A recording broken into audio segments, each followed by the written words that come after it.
Aleyküm ve rahmetullah ve berekatuhu idi adamlar. Bu zagaş isteyeceğimiz konkret ne? Gidiyor. O ne? Zagaş nerede? Nerede şu zagaş yer değil yani yeri? Selamun aleyküm. Esselamu aleyküm ve rahmetullah ve berekatuhu idi adamlar, hanımlar ve cenaplar. Dami gaspada uğraşan öyleydi. Bu 250 kilo ökül dağ ayağını kaldırıp bitti değil mi? Bu vakti ne? Garayda. Normal bu. O steak, peşin, serce, delikatese, все будет очень офигенно буду я жарить. Ой, мама. Gördüğünüz güzel sillemizde başlayan benim. Şimdi orayda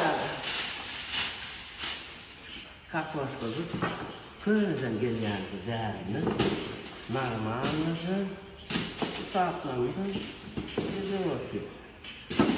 Oy mama. Это же морской. Черный. И черный тоже перец. Братан, соль возьми. И не гурай.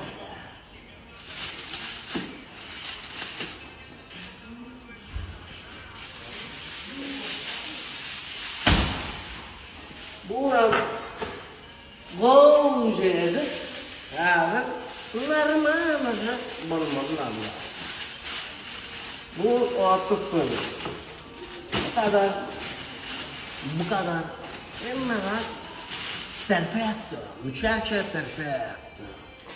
Ne derece ama.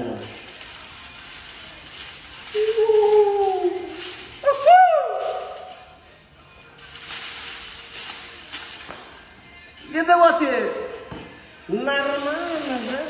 Картошка не. Отчан. Давай, ну basmati.